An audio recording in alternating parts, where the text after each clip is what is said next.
This week on the Spotlight, Jeff Keppinger, the new third baseman, will be featured. We'll find all kinds of stuff about him. And Coach Tibbs, the tense one. He has a lot of answers, at least as much as he can. He's doing his best, damn it. Then we go to trivia at Desmond's, and these people are trying real hard to win the game.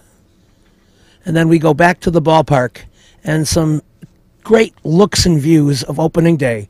Paul Konerko and Frank Thomas. Check out my website, benkowski.com, for my weekly article and up-to-the-minute trivia sites. From wherever Chicago's sports teams are making news, this is the 25th year of the Lansing Floral Sports Spotlight. Flowers for every imaginable occasion at Lansing Floral Shop. Call them at 708-474-1212. They deliver. You know, Jack Desmond's Irish Pub has this cool thing called Benkowski Trivia. It's Wednesday, April 3rd and 17th at 8 p.m. $10 domestic buckets on Wednesday.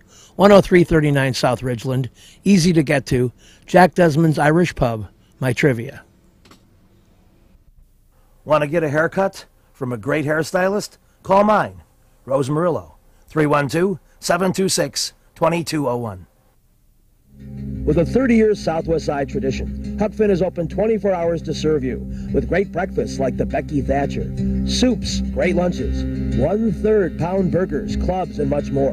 Dinners from seafood to steaks to pasta, great donuts, and ice creams. With 3 locations at Archer and Damon, 67th and Pulaski, and 105th and Cicero. Stop in today. You know Huck Finn is open. Demitas Coffee Shop is a great place to go. 1066 West Taylor, right off the UIC campus. Breakfast, lunches, mochas, lattes, cappuccino, tea, baked goods, superb French toast, great chicken salad. Open Tuesday through Sunday. Get to Demitas on Taylor. You'll like it. Hi, my name is Rose, and I've been a skilled hairstylist for over 10 years. I specialize in men's haircuts and in corrective color. Come visit me at Salon 203 at 203 North LaSalle, 312-726-2201. And while you're at it, come in and get a shoe shine and a shave. It's a great place where a man can be a man. Sam & Sons Jewelers, easy to reach at 10640 South Cicero. Custom-made jewelry. They buy, they sell, they trade, they repair. Certified loose diamonds and gemstones. But remember, you can sell them and trade. Sam & Sons Jewelers. Ignat's Restaurant in the old Italian neighborhood, 2421 South Oakley. Chicken Vesuvio and Cacciatore. Steak Isabella, veal Parmesan. It's rated highly by Chicago's Best. Time Out Chicago, 190 North, Chicago Magazine. Ignat's on Oakley. We're back on the Spotlight. We're talking White Sox, despite the ridiculous weather. I've done a lot of outdoor reporting in my day for this show, and I swear I'm almost recalling being at Chicago Bears games where by the end of the game my mouth is kind of like frozen and I'm talking like this. It's that wicked in the wind here, but whatever. I don't have all the Under Armour that the players do, and I'm sure they'll be fine. A guy who's going to be an important player for the White Sox in 2013 is Jeff Keppinger.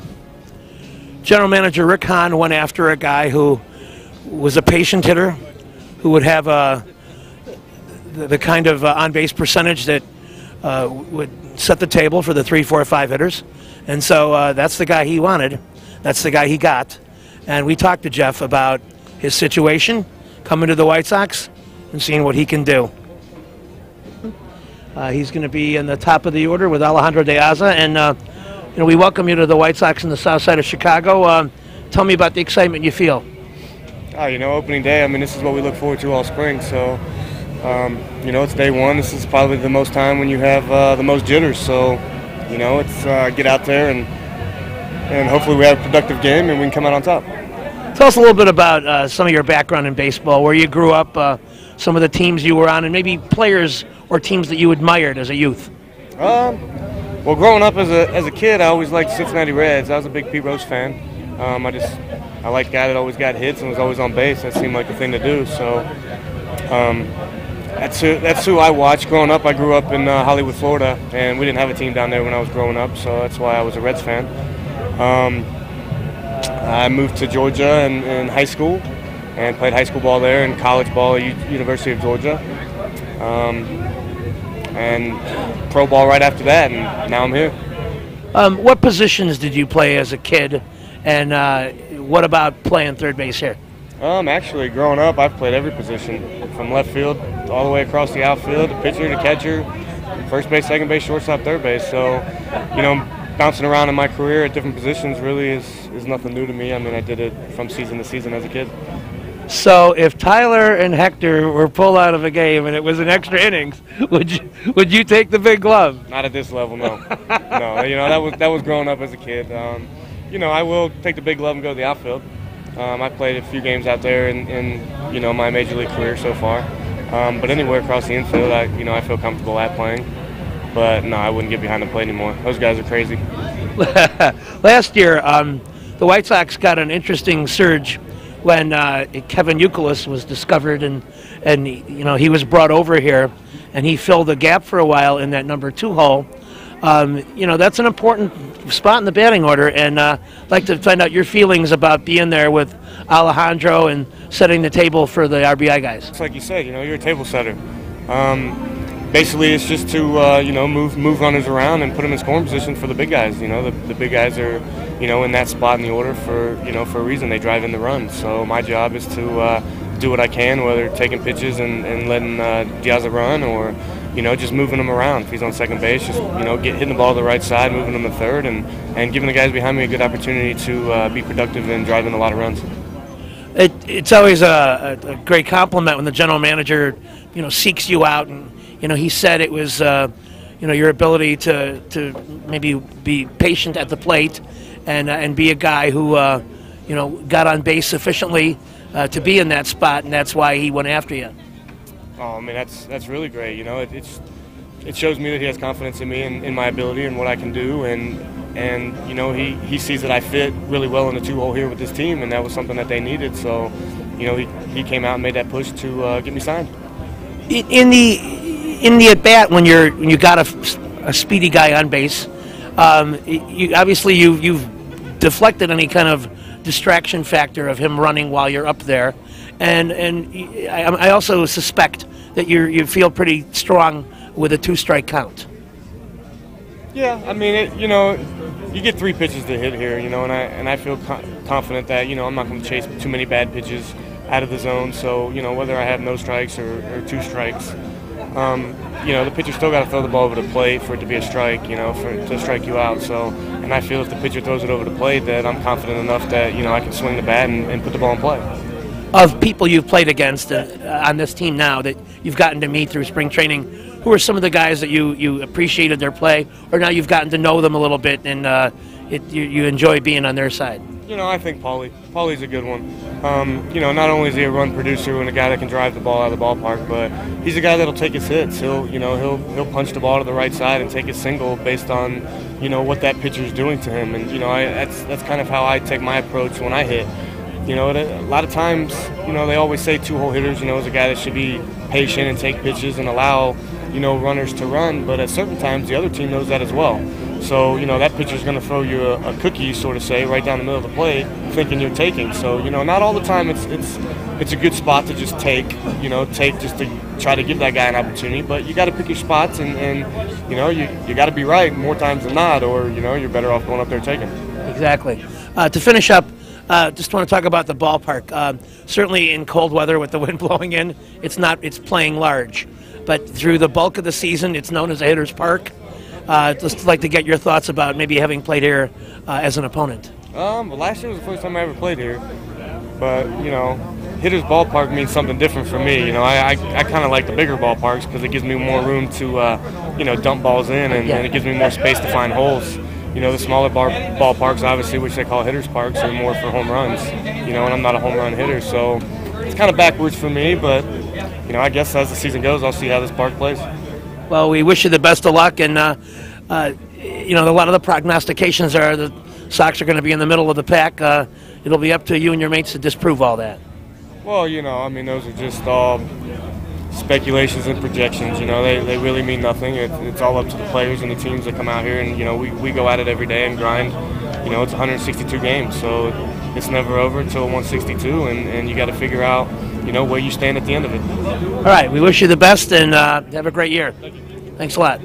That's Jeff Keppinger, and he's going to be an important man, batting second behind Alejandro De Aza in Robin Ventura's batting order for 2013. We'll be back with more on the Spotlight right after these important messages. Since 1967, El Jardín has been serving the finest Mexican food. Before, after, or during ball games, located conveniently just 3 blocks south of Wrigley Field, 3335 North Clark. Whether there's a game or not, you still get hungry, and El Jardín has great service, great food, and great drinks. I've enjoyed every meal I've had there, and you will too. So get to El Jardín for great Mexican food at 3335 North Clark Street in Chicago. You'll be glad you did. You've got to get to Kelly's Tavern. You'll have a good time. I'm cracking up thinking about it. Benkowski Trivia, 44th and Wallace, Friday, April 12th at 8 p.m. Come out and play. Bring your friends. It's fun. Kelly's Tavern, 44th and Wallace. See you over there. McKell's Inn, where good friends meet for a cool one. 3259 West 111th Street, just west of Kedzie. Tuesdays and Thursdays, they have $1.50 domestic bottles, $4 Guinness every day. Great people, great staff, and trivia switches to Monday nights starting January 14th.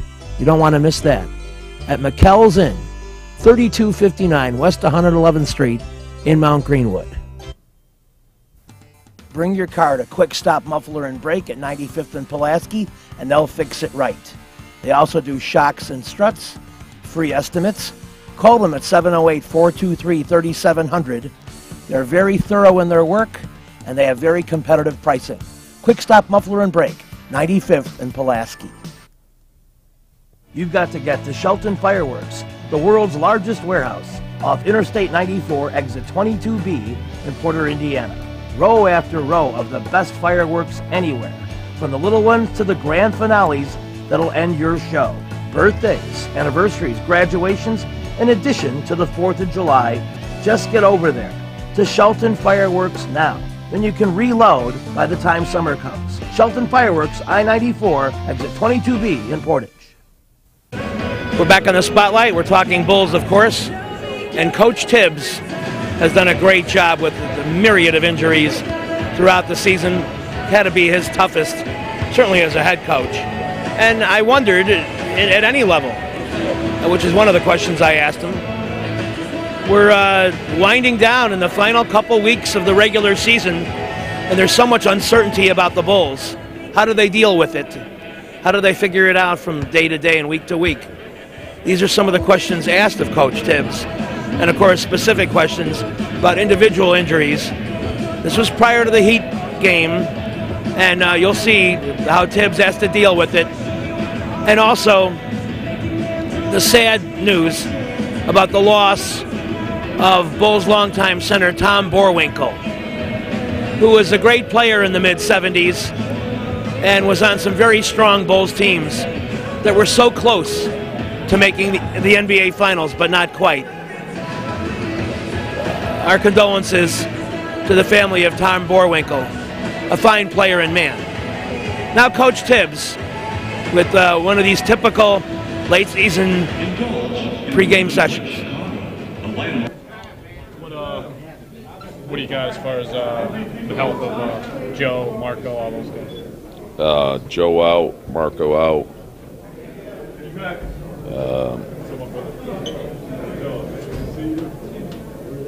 And that's about it.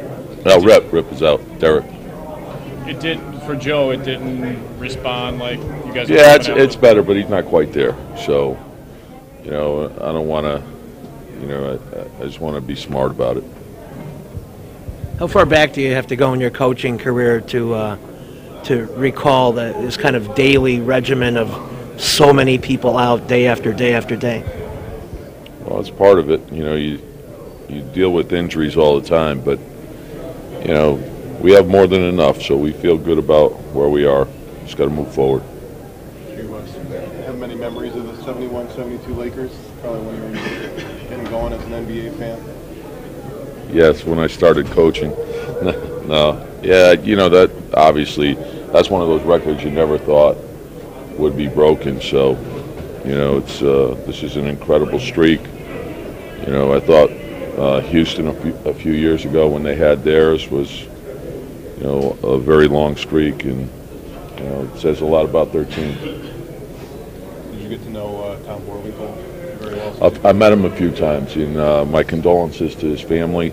A very nice man, and obviously a great player.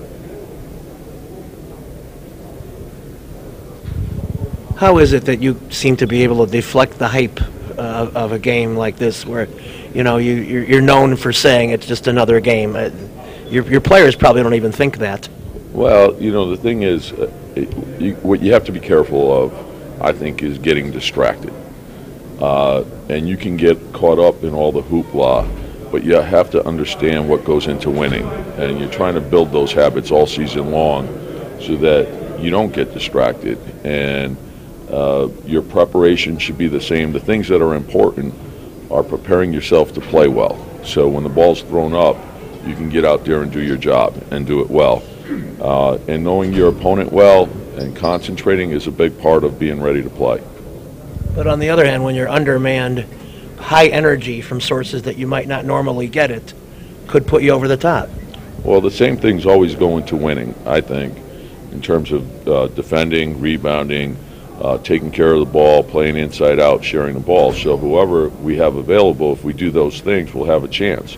And, sometimes when you're short-handed, being able to play together and play with great intensity is critical. And that's what we have to do. That's what gives us our chance. Tom, Derek today said that he was asked if he's frustrated that he's going to miss this game, and he said, not at all. He's kind of learned the last 8 or 9 months patience and understanding patience. Are you kind of surprised with his, I don't know if you want to call it maturity, or his just understanding of where he is and what he has to do to get back? I mean, he's still only 24 years old. No, and I think he's handled himself great. The only thing he can control is putting everything he has into the rehab. And he's done that all summer, all throughout the season, and that's all we want him to focus on.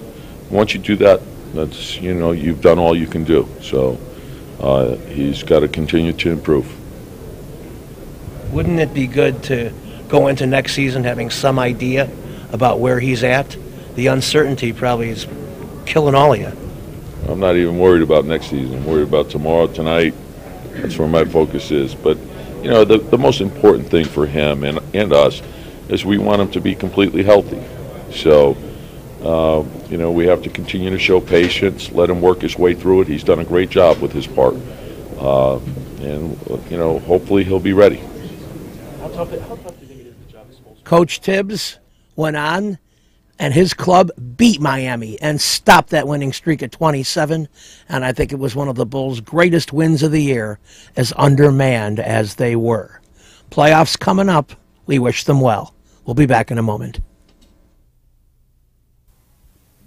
With a 30-year Southwest Side tradition, Huck Finn is open 24 hours to serve you with great breakfasts like the Becky Thatcher, soups, great lunches, 1/3 pound burgers, clubs, and much more.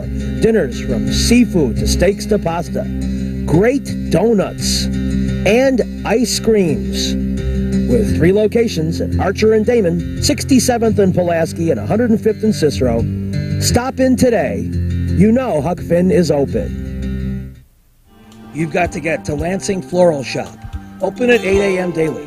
Besides a great array of live flowers, they have custom silks, Bridgewater candles. They want you to plan your parties early at a wide delivery area.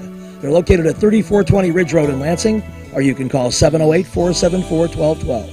Weddings, funerals, birthdays, anniversaries, and guys, try the No Reason flower. Believe me, it works. Lansing Floral Shop. Give them a call, 708-474-1212. Little Frank's Pizzeria and Bar. Thursday, $1.50 Miller Old Style. And of course, my trivia games alternate Thursdays, April 11th, 8 p.m. You know they have $12 large pizza and pitcher all day, every day? Easy to reach at 79th and Narragansett. Check out Little Frank's. You'll be glad you did. Perfect Pitch Auto Repair at 108th and Kedzie does tune-ups, transmission, AC service, engine repair, tire repair, oil changes, and emission system repair. They're open Monday through Friday from 8 a.m. to 6 p.m., and they've done a great job for me. Perfect Pitch Auto Repair at 108th and Kedzie. You've got to get to Amelia's Bar and Grill at 46th and Halsted. They're open for lunch and dinner daily, private parties and catering. A unique mixture of fine dining and Mexican specialties brought to you by Chef Eusebio Garcia. The last time I was there, it was spectacular. Amelia's, 46th and Halsted. We're back on the spotlight at Jack Desmond's, 10339 South Ridgeland, and people are asking and answering questions.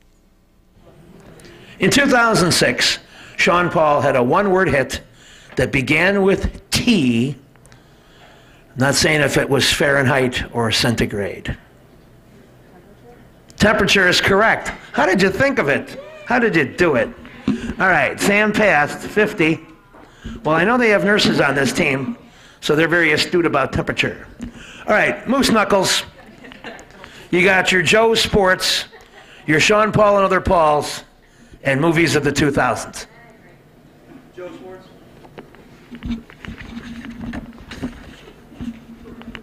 You might know him as quarterback of the Ravens. Joe Flacco. They're smiling because they're like, hey, we knew that. All right, Scrapple. You may select now. Movies.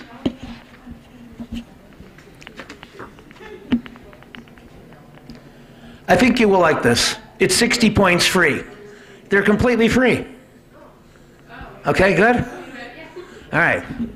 They're not that happy, though. I thought they'd be happier. Why did you get it? Because you hit the lucky square. If I said it was because of my deep love for you, I'd probably get in trouble. I don't know where to go with that now. Okay, we're still here. They know about all the trouble I'm in constantly. I may have to cut that remark out of the show if I'm still around. Okay, what would you like? Movies.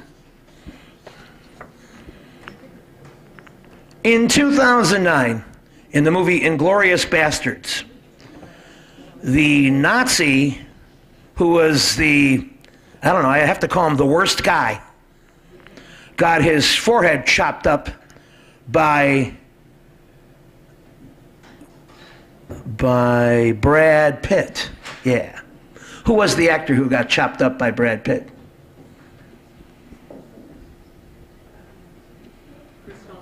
Christoph Waltz is correct. That's a 70. You're right. And 120, you're in the lead. The first two get two right. Okay, and now Sam passed. Trying to pass another test of sorts. What would you like? Music. Music. That's Sean Paul. Actually, not in this case. It's another Paul, who in 1974, and you'd have to probably have heard your parents play it on their record player, Having My Baby. Who sang Having My Baby? Paul McCartney. Paul McCartney. Interesting. It's the kind of song he may have sung, but it is not him. He will be an answer later on, though. We go to Moose Knuckles. Moose Knuckles, who sang Having My Baby? If you know this, I'm going to have an accident on the floor. 5 seconds. Going. Paul Newman. If he had sung a song, it'd probably be like that.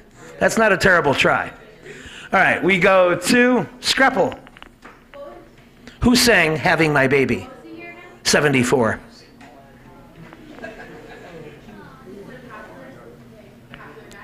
He's popular in the 60s and 70s. Going. So, sorry. What did you say? Wait, is it like a band or? No, it's a guy named Paul. Paul Simon, you have the correct era. The correct era. So I give you some sort of credit for that. Not pointage credit. But we're still here. I got a feeling may clean this up. Paul Anka is correct. I eat on the pasta twice. Salerno's Restaurant and Pizzeria at Grand and Racine is the place to go before United Center Pavilion, Bulls, Hawks, Cubs, and Sox too. Dine in or carry out with great family recipes, including homemade pastas, steaks, seafood, a great fun bar area. Meet people. Have a tremendous time. At Salerno's Restaurant and Pizzeria, Grand and Racine, you'll find a great variety of foods for you to enjoy at Salerno's. Albo's Sandwich Shop is new. They got good stuff. Open 11 a.m. Monday through Saturday. Italian beef, sausage, meatball, steak sandwiches, parmesan, soups, Italian subs, salads. At 6316 Archer, right around Mobile. Albo's Sandwich Shop. Really good stuff. At the Office Sports Bar and Grill, an excellent spot at 4901 Cal Sag Road in Crestwood. It's near 132nd and Cicero. 15 appetizers, flatbreads, burgers, wraps, paninis, 20 sandwiches, soups and salads at the Office, 4901 Cal Sag Road. Reggie's is a great place with tons of music, interesting people and staff, great food and drink at 21st and State. And amongst the cool things they have, Benkowski Trivia. Next, Monday, April 8th at 6 p.m. Reggie's, 21st and State, a fun place.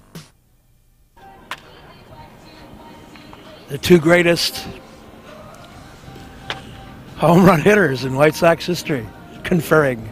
They used to be part of the same lineup from 1999 to 2005.